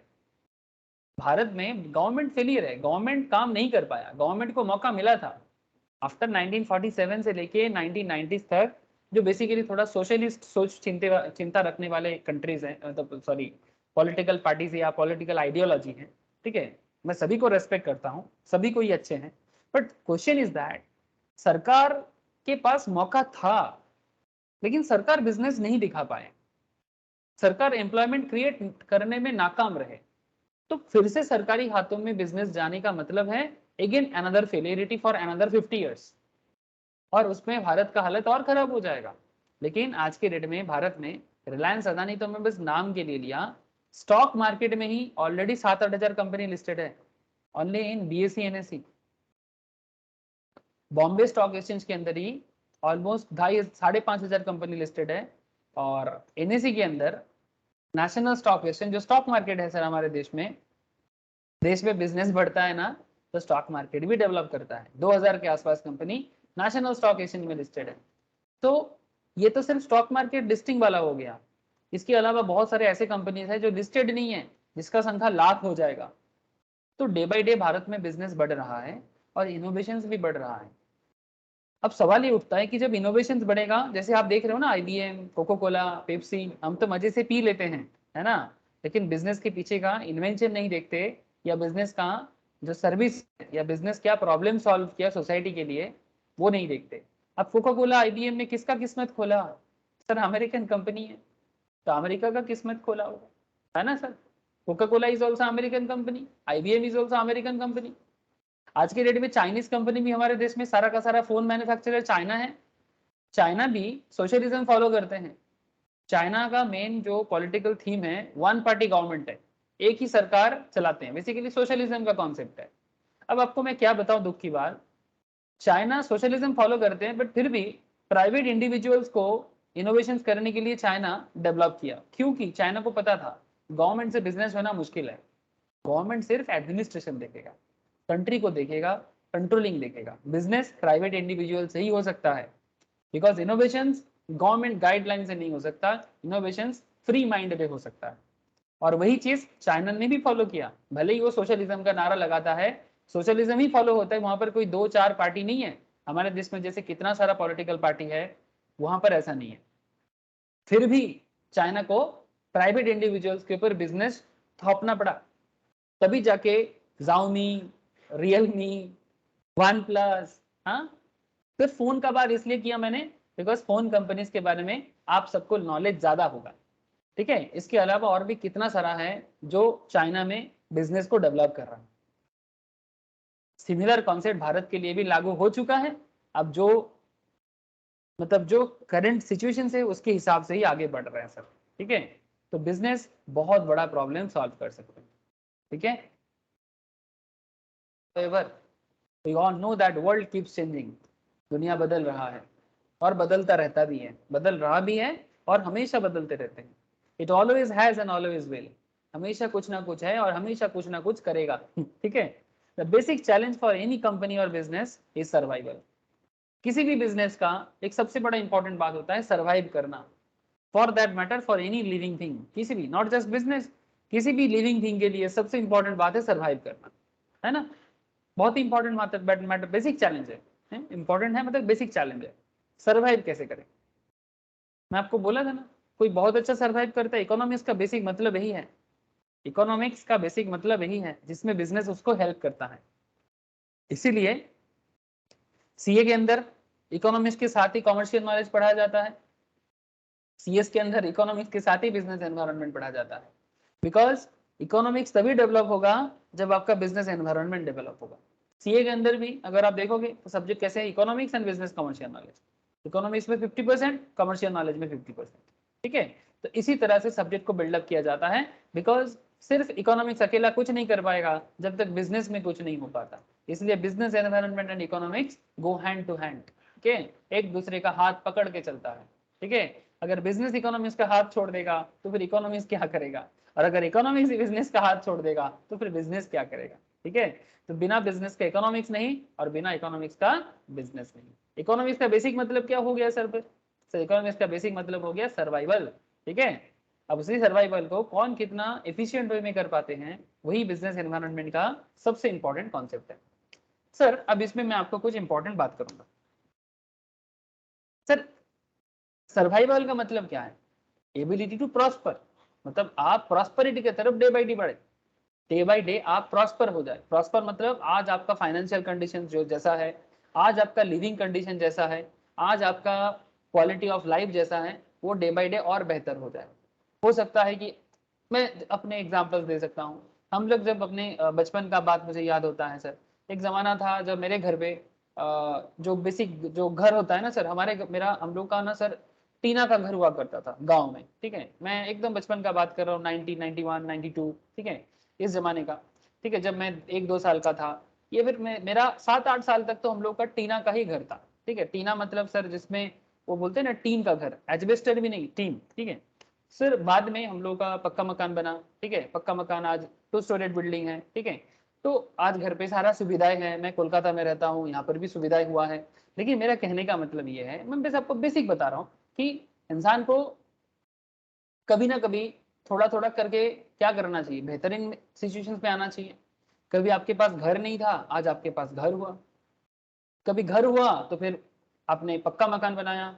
कभी आपने पक्का मकान बनाया तो अभी घर में सुख सुविधाएं, नॉर्मल जो भी चीजें चाहिए आपको, वो भी आपके पास आया। तो एबिलिटी टू प्रॉस्पर, ये इकोनॉमिक्स का चैलेंज है। ठीक है, that is a part of survival. और ये तभी हो सकता है जब देश में, समाज में, आपके लोकेलिटी में बिजनेस एनवायरनमेंट डेवलप करेगा। मैं नॉर्मली बिजनेस फैमिली से बिलोंग करता हूँ, तो मैंने देखा अपने पापा को, अपने चाचा को, या फिर अपने फैमिली मेंबर्स में, मेरे मैटरनल साइड, मेरे पैटर्नल साइड, दोनों एंगल्स में मैं देखा कि किस तरह से छोटा छोटा करके बिजनेस को वो लोग बनाया। ऐसा भी देखा, ऑपोजिट साइन भी देखा मैंने कि बिजनेस था अच्छा, बट मैनेज नहीं करने के कारण, प्रॉपर मैनेज ना करने के कारण बिजनेस खराब हो गया, रिच से गरीब भी हो गए। मैं ऐसा भी देखा सर।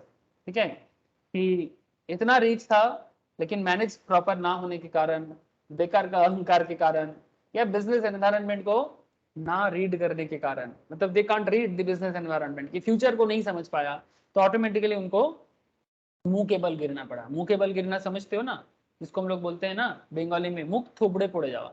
ठीक है, इट्स लाइक दैट। तो कहने का मतलब है कि एबिलिटी टू प्रॉस्पर होना बहुत जरूरी है। ठीक है, and also ability to change. तो चेंज के बारे में मैंने क्यों बोला, जैसे आपको बोला ना कि सिचुएशंस के साथ साथ हमारे सामने अलग अलग चैलेंजेस आता है, और आपको उस चैलेंज को एक्सेप्ट करना चाहिए और अपने आप को समय के साथ साथ बदलना चाहिए। आप ऐसा नहीं बोल सकते कि मैं बचपन से ही जानता हूं तो मैं यही करूंगा। नहीं, आप वही करो, बट समय की मांग के हिसाब से करो। समय अगर आपको बोलता है कि भाई आज के डेट में लोगों को जो फैशन चाहिए या जिस तरह का फूड चाहिए, अगर आप बोलोगे नहीं मैं तो ऐसा ही फूड खाता हूं तो मैं लोगों को वही खिलाऊंगा, सर अभी आपको समय के साथ साथ थोड़ा इनोवेशन भी लाना चाहिए।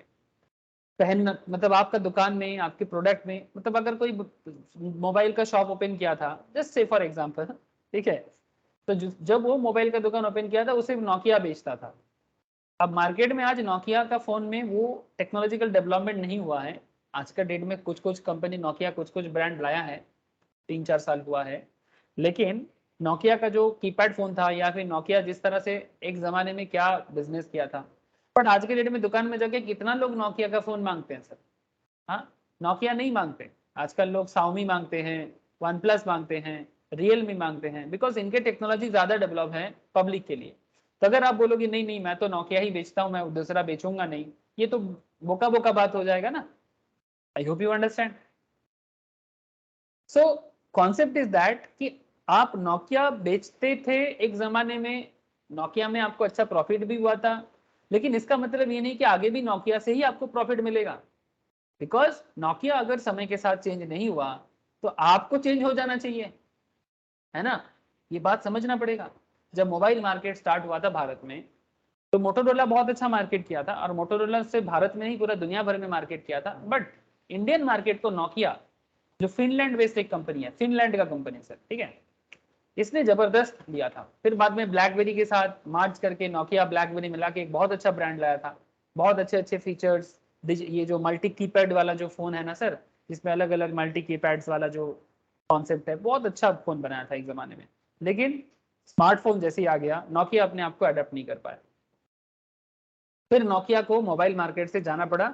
फिर से 2012-13 नहीं, 12-13 नहीं, फिर 15-16 के आसपास नोकिया ने स्मार्टफोन मार्केट में वापस थोड़ा थोड़ा करके फिर से आया। लेकिन इतना दिन में स्मार्टफोन मार्केट किसी और कंपनीज के हाथ में, स्पेशली चाइनीज ब्रांड के हाथ में चला गया इंडियन मार्केट में, जिसमें रियलमी, जाओमी, हाँ, या साओमी क्या बोलते हैं, ठीक है, या फिर रेडमी, या फिर वन प्लस, या फिर ओप्पो, वीवो, हाँ, या फिर पोको, हाँ, ऐसा ऐसा ब्रांड आ गया ना सर। ओप्पो, वीवो, पोको, हाँ, रियलमी, साउमी, जाओमी, हाँ, रेडमी, हाँ, आईफोन का तो है ही अपना मार्केट, उसके साथ मैं कंपेयर नहीं करूंगा। आईफोन अपने जगह में ऑलवेज हीरो है सर, ठीक है, ठीक है। तो just for example, ability to change, ठीक है, ये सब एग्जांपल के लिए मैंने यूज किया। आपके अंदर चेंज होने का एबिलिटी होना चाहिए। आप बोलोगे नहीं मैं तो अपने आप को नहीं बदलूंगा, ठीक है, बिजनेस के बारे में भी हो या फिर नॉर्मल पर्सनल लाइफ के बारे में भी हो, नहीं सर, समय के साथ साथ अपने आप को बदलना चाहिए। बदलने का मतलब ये नहीं कि कुछ खराब करना, बदलने का मतलब ये है कि अपने आप को as per the time, for the survival process, you have to change yourself, you have to change yourself for the to adapt with the current situations, to adapt with the current situations, ठीक है। जैसे मानो मैं अपनी simple बात करता हूँ, जैसे मैं बहुत सारे लोगों को ना, ये एडेप्टेबिलिटी को लेके ना, बहुत लोगों को मैंने बहुत प्रॉब्लम फेस करने देखा। एक सिंपल एग्जांपल है, जैसे स्पेशली मैं बंगाली हूँ, ठीक है, तो मैं बंगाली पॉपुलेशन में एक प्रॉब्लम देखा। सर क्या प्रॉब्लम? सर आप जात पात करोगे? नहीं सर, कोई जात पात नहीं है। एक सिंपल एग्जाम्पल देता हूँ। अब मैं दूसरे कास्ट के अंदर भी देखा, बट एक सिंपल कॉन्सेप्ट है। बंगाली लोगों के अंदर मैंने जो देखा, क्या देखा सर, बंगालीज को जॉब के सिलसिले में, मतलब for the purpose of job, they need to shift। आज के डेट में बंगाल में जॉब क्राइसिस बहुत है, ठीक है, compare to any other states in India, और पॉपुलेशन का प्रेशर भी बहुत है। सर 10 करोड़ लोग रहते हैं यहाँ पर, 10 करोड़ प्लस, ठीक है। अब कुछ पॉलिटिकल मैटर भी है, मैं उस मैटर पे बात नहीं करूंगा। मतलब ऐसे ही हमारे पश्चिम बंगाल का जनसंख्या 10 करोड़ प्लस है। तो स्वाभाविक है बंगाल गवर्नमेंट में ऐसे ही जॉब क्राइसिस है, ठीक है, प्रॉपर बिजनेस सिनेरियो कुछ नहीं है, डे बाई डे डिटोरिएट हो रहा है। बहुत ही दुख की बात है, as a Bengali, as a population of, मतलब एज ए बंगाली सिटीजन, ये बंगाल के लिए सच में बहुत ही चिंता का विषय हो रहा है डे बाई डे। जब तक ये सुधरेगा नहीं, खतरनाक हालत होगा। तो इस चक्कर में क्या हो रहा है, आज के डेट में बंगाली यूथ को पश्चिम बंगाल छोड़ के दूसरे स्टेट में शिफ्ट होना पड़ रहा है जॉब के लिए। आप देखोगे, आप अपने आस पड़ोस में देखो, आपको दिख जाएगा, मेरे को बोलने का जरूरत नहीं है। जस्ट लुक एट योर आस पड़ोस, ठीक है, मतलब आपके आसपास का जो भी सोसाइटीज हैं उसमें थोड़ा झांको, आपको दिखेगा। अब इसमें मैं अडेप्टेबिलिटी के बारे में क्या बात कर रहा हूँ सर, जैसे बंगाली का जो खाना है वो है राइस, ठीक है, हम लोग राइस, फिश ये बहुत पसंद करते हैं। अब मानो कि बंगालीज को किसी कारण से, जॉब के कारण, साउथ में शिफ्ट होना पड़ रहा है, बैंगलोर, ठीक है, या फिर कोयम्बटूर, ठीक है, ये सब जगह में बहुत जॉब है सर आज के डेट में। मैं किस रिसेंट ट्रेंड में मैं कुछ दिनों के लिए लास्ट, एक बार मैं चेन्नई गया था, एक बार मैं कोयम्बटूर गया था, तो मैं वहाँ पर बहुत बंगाली से मिला, और मैं उनको जब भी पूछा कि कैसा लग रहा है यहाँ पर, ठीक है, यूथ सर, सब यूथ हाल जस्ट 1 ईयर 2 ईयर जॉब के लिए आए हैं, तो इनका मेन प्रॉब्लम है फूड, खाना, बिकॉज साउथ का फूड थोड़ा अलग है, तो they can't adapt with the food qualities, ठीक है, फूड के साथ उनको अडेप्ट होने में दिक्कत हो रहा है। क्वालिटी अच्छा है, वहां पर लोग राइस खाते हैं, बट राइस खाने का तरीका थोड़ा अलग है। कोई कार्ड राइस खाते हैं, कोई राइस को संबर बना साथ खाते हैं, संबर चटनी, नारियल चटनी, ठीक है, इस तरह का थोड़ा सा अलग है, डिपेंडिंग ऑन देयर कल्चर, ठीक है। लेकिन ये अडेप्टेबिलिटी इशू हो रहा है सर। अब मैं ये नहीं बोलूंगा कि बंगालीज को ही सिर्फ अडेप्टेबिलिटी इशू होता है, जब साउथ के लोग इधर आते हैं उनको भी इशू होता होगा, ठीक है। लेकिन अब मैं कहने का मतलब मेरा यही है कि आप अपने स्टेट छोड़ के दूसरे स्टेट में जाओगे, आप वहां पर जाके आपको आपके जैसा खाना तो नहीं मिलेगा, So you have to, you must able to change yourself with the situations, otherwise how can you survive? The big question. जैसे मैं आपको बताता हूँ, जैसे राजस्थानी, हमारे पश्चिम बंगाल में राजस्थान के लोग बहुत हैं, ठीक है, जिसको हम लोग मारवाड़ी भी बोलते हैं, ठीक है।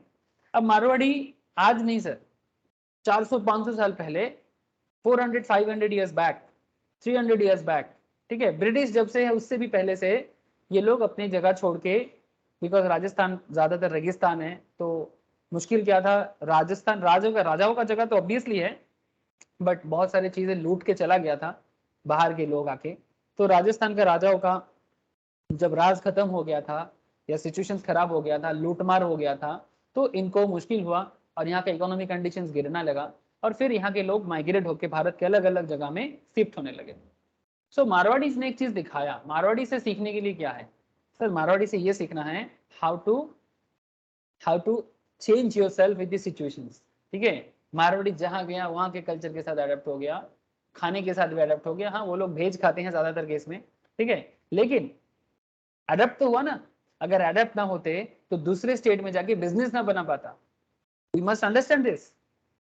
यहाँ से लोग निकल के कभी मुंबई की तरफ शिफ्ट हुआ, कुछ लोग साउथ की तरफ शिफ्ट हुआ, कुछ बंगाल की तरफ शिफ्ट हुआ। सबसे ज्यादा बंगाल की तरफ उस जमाने में शिफ्ट हुआ था, सबसे ज्यादा, बिकॉज तब बंगाल सबसे मतलब डेवलप एरिया था, सबसे डेवलप अर्निंग भी देता था।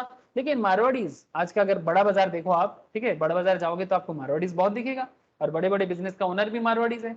नाउ इनसे जलना नहीं है, इनसे कुछ सीखना है। क्या सीखना है कि भाई आप उस जगह से यहाँ आके यहाँ के कल्चर के साथ, यहाँ के वेदर के साथ अडेप्ट करके क्या बिजनेस बना दिया। हाँ, ये we must need to understand, ठीक है। मारवाड़ी से क्या सीख सकते हैं, गुजराती के बारे में भी मुझे बोलना चाहिए। मारवाड़ी तो भारत में इतना फेमस हुआ है, गुजराती तो दुनिया भर में अपने आप को बनाया है।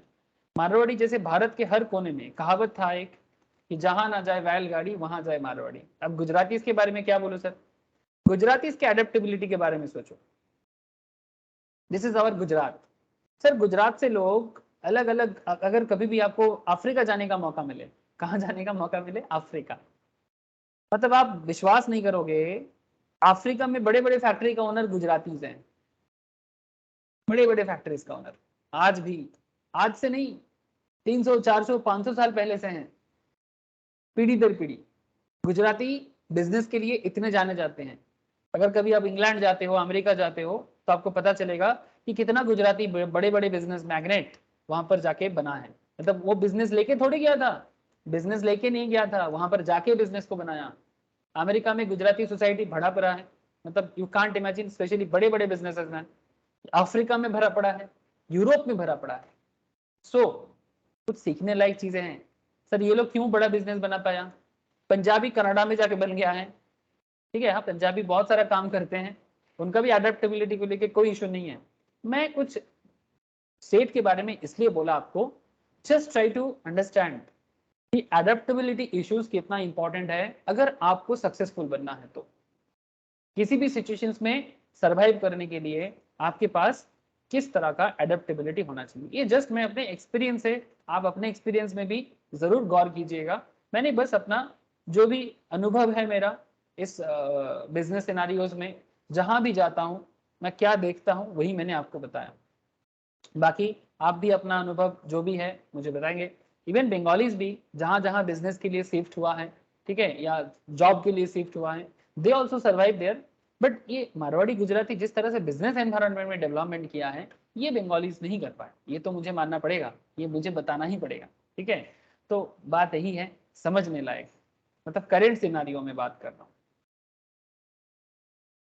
Okay, the ability to prosper and the ability to change. What is the most surprising is the amount of change going on around us. And we notice at the same time how some organizations change very little. Charles Darwin एक बहुत famous बात करता था। आप लोग अगर Darwin बात पढ़े हो बचपन में, नॉर्मली बायोलॉजी सब्जेक्ट में चार्ल्स डार्विन को पढ़ाया जाता था, ठीक है। चार्ल्स डार्विन ने ही बताया था कि जैसे जिराफ, ठीक है, जिराफ का सर इतना लंबा क्यों है, या फिर बंदर का, ह्यूमन बीइंग का जो कार्टिलेज होता था, ठीक है, जिसको हम लोग लैज बोलते हैं, ठीक है, तो मतलब लेज या लैज जो भी बोलो आप, ठीक है, कार्टिलेज जो है वो क्यों छोटा हो गया, ठीक है, पहले ह्यूमन बीइंग का भी कार्टिलेज हुआ करता था, तो वो उनका कार्टिलेज कहाँ चला गया, ठीक है, तो बेसिकली अनयूज होते होते हुआ है, ऐसा कुछ बहुत सारा कॉन्सेप्ट डार्विन ने थ्योरी में बनाया।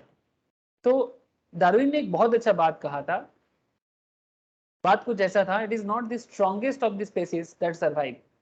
चार्ल्स डार्विन ने क्या बताया, point to be noted, it is not the strongest of the species that survive, not the most intelligent, but the one most responsive to change.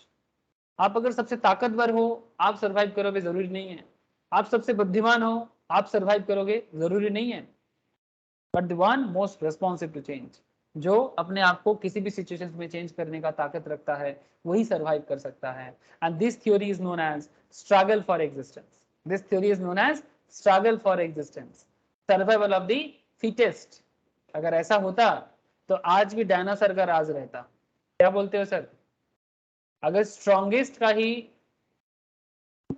राज चलता तो फिर डायनासोर आज भी दुनिया में होता, है ना सर? डायनासोर एरा, ठीक है, ये जो डायनासोर हम लोग मूवीज में देखे हैं, ठीक है, या फिर कहीं कहीं यूरोपियन या अमेरिकन सोसाइटी में हम लोग डायनासोर का स्केलेटन भी देखे हैं, है ना, ये सबसे स्ट्रॉन्गेस्ट और साथ में बुद्धिमान भी था डायनासोर जमाने में। जब डायनासोर का एरा था, कभी ह्यूमन बीइंग, ये तो मूवी में दिखाया कि ये बना दिया था इसको एक जगह के अंदर। डायनासोर सीरीज अगर आप देखोगे, जुरासिक पार्क, जुरासिक पार्क का 4-5 सीरीज है, मैंने सारा का सारा देख चुका, आप भी शायद देखे होंगे, आप लोग भी, अगर नहीं देखे तो जरूर देखिएगा। लेकिन सर एक बात है कि डायनासोर जिस जमाने में था उस जमाने में इंसान नहीं होते थे, ठीक है, और डायनासोर इतना स्ट्रॉन्ग स्पेसीज था भगवान का बना हुआ या कुदरत का बना हुआ, जो आज के डेट में अगर होता तो भयंकर हालत होता, इंसान का जीना मुश्किल हो जाता। इट्स नॉट पॉसिबल, डायनासोर और human being at A time एक साथ नॉट पॉसिबल, ठीक है। ये जो डायनासोर को देख रहे हैं ना सर, ये तो इजीली खा लेगा हम लोगों को, किसी को भी खा लेगा दुनिया में। और ये जो आप देख रहे हैं, जस्ट लुक एट, ये भेज था, ये भेज खाता था, बिकॉज इसका फेस देखो आप समझ जाओगे, ठीक है, ओमनीवोरस कार्निवोरस अलग अलग है, तो ये ओमनीवोरस था, ठीक है, जिसका इसके जैसा दांत वगैरह नहीं था, ये कार्निवोरस था, ठीक है। तो कार्निवोरल, ओमनीवोरल, ये सब कॉन्सेप्ट आप लोग जानते हो, ठीक है।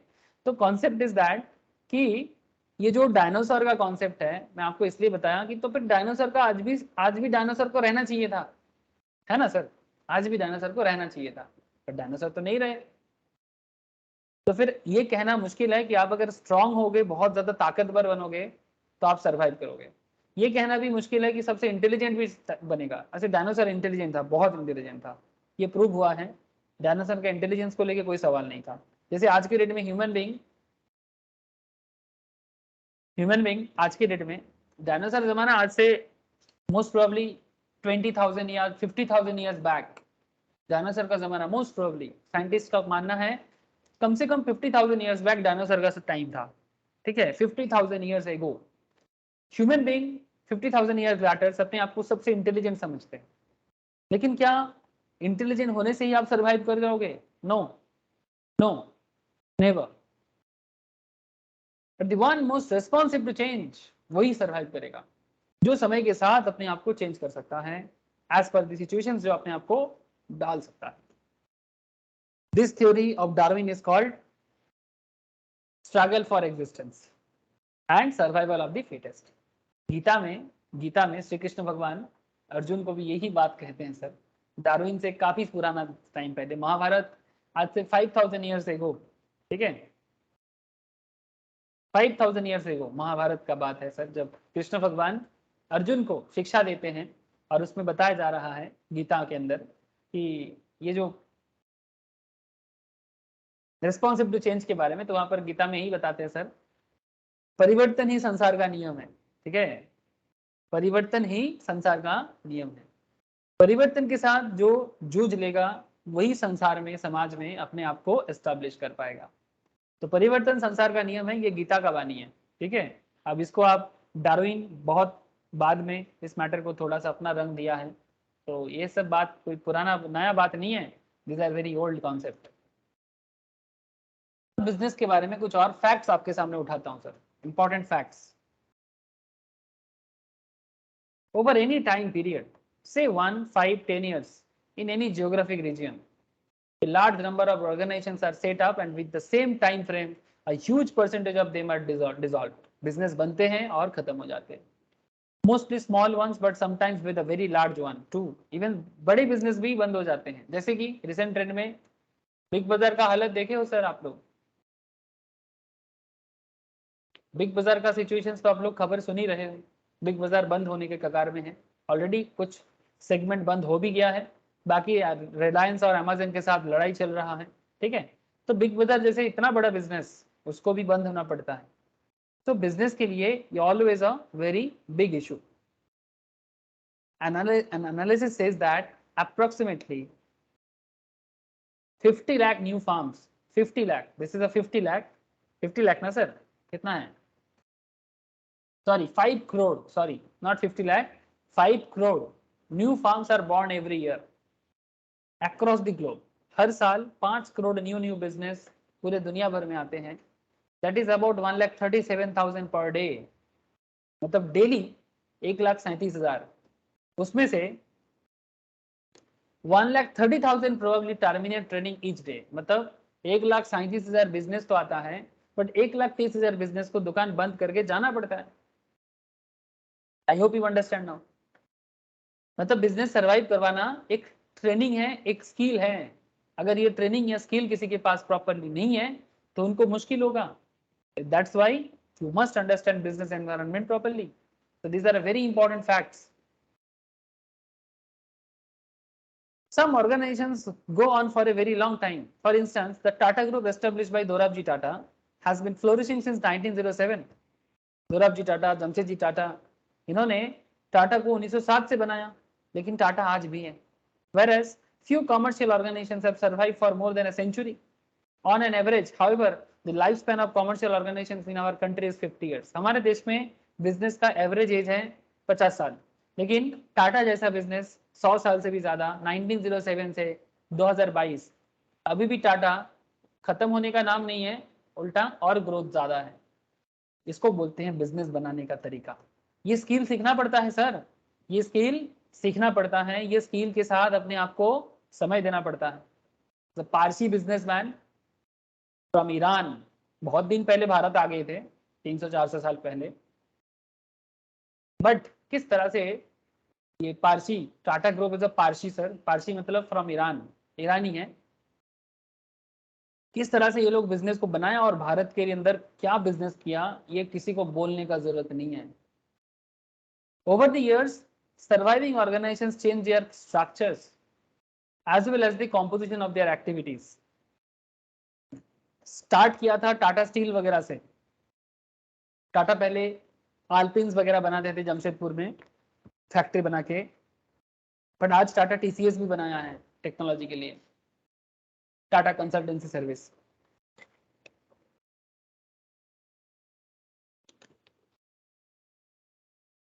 तो कहाँ स्टील है, कहाँ कंसल्टेंसी है, लेकिन अपने आप को चेंज तो किया ना। अगर टाटा ऐसा बोलता कि नहीं नहीं मैं तो स्टील बनाता हूँ, मैं कंसल्टेंसी या आईटी में क्या करूंगा ये कोई बात थोड़ी हुआ, ठीक है। आपको हर फील्ड का नॉलेज लेना चाहिए, हमसे नहीं होता है। जैसे हम लोग के डेट, आज के डेट में एक जनरेशन का एक आवाज हो गया है, मैं तो जितना देखता हूँ, नहीं नहीं আমার দ্বারা হবে না, আমি পারবো না, इस काइंड ऑफ दैट, ठीक है। मुझसे नहीं होगा, मुझसे नहीं हो सकता, लेकिन बड़े बड़े सोच विचार रखने वाले लोग ऐसा बात नहीं करते। they always they always ready to change, they always ready to adapt the new challenge, they always ready to accept new challenge. So these are the things which really impact the business environment of any country, any society or any particular segment of our society. I hope कि आपको business environment बहुत ही अच्छे से समझ में आ रहा है, आना चाहिए, बिकॉज बहुत सारा फैक्ट्स उठा उठा के हम लोग बात चल रहे हैं सर हमारा। तो each business organisation operates in unique environment, हर बिजनेस का अपना अपना एनवायरनमेंट है। Environment influence businesses and also gets influence by it. The business environment influence business, जैसे कि मैं आपको बोला पॉलिटिकल एनवायरनमेंट बिजनेस को इन्फ्लुएंस करता है। Similarly business also gets influenced by it. No business can function free of interacting and influencing forces that are outside its periphery. And the emerging economy, जैसे भारत एक emerging economy है, emerging मतलब जो आज के डेट में सामने आ रहा है, growing, ठीक है, emerging मतलब growing, ठीक है, उभर के आना, उभर बोलते, उभर के आना बोलते हिंदी में, ठीक है, जैसे আমরা বাংলায় বলি, মানে কি বলবো, ভালো বাংলাটা মনে পড়ছে না, ইটস লাইক বেরিয়ে আসছে, ঠিক আছে, মানে সামনে একদম বেরিয়ে আসছে, emerging. In the emerging economy, the facets of business are rapidly changing as compared to earlier years. The development in technology development, faster communication level, the evolvement of newer kinds of business, the concept of business. जैसे कभी किसी ने सोचा था online में घर में बैठे बैठे प्रोडक्ट ऑर्डर कर सकते हैं? कभी नहीं सोचा था. But this is a new challenge and you have to accept it with the time. जितना देरी करोगे उतना देरी होगा. ऑनलाइन एजुकेशन के बारे में कभी किसी ने सोचा था कि घर बैठे बैठे एजुकेशन ले लेंगे? किसी भी कोने से, किसी भी जंगल के अंदर बैठ के भी अगर थोड़ा सा नेटवर्क मिले तो आप वो भी कर सकते हो. Online shopping were non existence in yesteryears. पहले के जमाने में online shopping, online education, online consultancy ये सब नहीं था, बट आज है. तो businesses are conducted through internet and have led to virtual shrinking of physical boundaries between nations. आज के डेट में आप इंडिया में बैठ के फॉरेन इकोनॉमी को देख पा रहे हो, फॉरेन कंट्री से प्रोडक्ट ऑर्डर कर सकते हो. हाँ, अमेजन पहले .com था, बाद में amazon.in हुआ. इवन आप अमेजन से बैठ के भी प्रोडक्ट ऑर्डर कर सकते हो. अलीबाबा चाइना कंपनी है, वहां से भी आप चाइना से प्रोडक्ट ऑर्डर कर सकते हो. दुनिया के किसी भी कोने से आप आज के डेट में बैठ के प्रोडक्ट ऑर्डर कर सकते हो. तो बिजनेस सिचुएशंस बहुत बहुत बदल गया. तो अगर इस बदलते समय के साथ बिजनेस को नहीं समझेंगे तो बिजनेस एनवायरनमेंट को क्या समझे सर? ठीक है, I hope you understand. Next class में मैं आपको बिजनेस एनवायरनमेंट रिगार्डिंग, अच्छा कुछ मतलब कनेक्टेड टॉपिक्स के ऊपर मेरा ऑलरेडी क्लासेस लिया हुआ है, मैं ये सब आप लोगों को शेयर कर लूंगा. आप लोग प्लीज घर में खुद से भी रिवाइज करते रहिएगा, और जब मैं लाइव में क्लास करूं आप उसमें जो भी आपका डाउट हो और जो भी मैं अंडरस्टैंड करूं वो आप सुनते जाइएगा. ठीक है, तो मीनिंग ऑफ बिजनेस एनवायरनमेंट क्या है, ठीक है, या फिर मीनिंग ऑफ बिजनेस एनवायरनमेंट जैसे कौन कौन हो सकते हैं, business, firm, company, supplier, customers, competitors, creditors, सरकार का लॉ, ये सभी चीज बिजनेस एनवायरनमेंट में बहुत ही वाइटल पॉइंट है. तो किस तरह से ये ओवरऑल चीजें कंट्रोल होते हैं, मैनेज होते हैं, इसके बारे में मैं नेक्स्ट क्लास में आपको डिटेल्स में बताऊंगा. बिजनेस के कैरेक्टरिस्टिक्स के बारे में बताऊंगा, complex, dynamic, multifaceted, far reaching impact, importance of business environment के बारे में भी मैं बात करूंगा आपके साथ. ठीक है, relationship between business organisations and it's environment. ठीक है, फिर मैं आपको पेस्टल के बारे में बात करूंगा. पेस्टल एनालिसिस याद है ना, पेस्टल एनालिसिस, कोको कोला का कुछ इंपॉर्टेंट पॉइंट्स कॉन्सेप्ट है. फिर मैं आपको माइक्रो एंड मैक्रो एनवायरनमेंट के बारे में भी बात करूंगा. ठीक है, माइक्रो एंड मैक्रो एनवायरनमेंट, ठीक है, जिसके अंदर पेस्टल तो है ही, स्वॉट analysis is very important sir, वो भी बात करना है आपसे. Strength, weakness, opportunity and threat. ठीक है, हर बिजनेस को फेस करना पड़ता है, हर इंसान को भी फेस करना पड़ता है. So these are the very interesting analysis that is called स्वॉट एनालिसिस. एंड फिर मैं आपके साथ पेस्टल में भी बात करूंगा. PESTEL is very important part.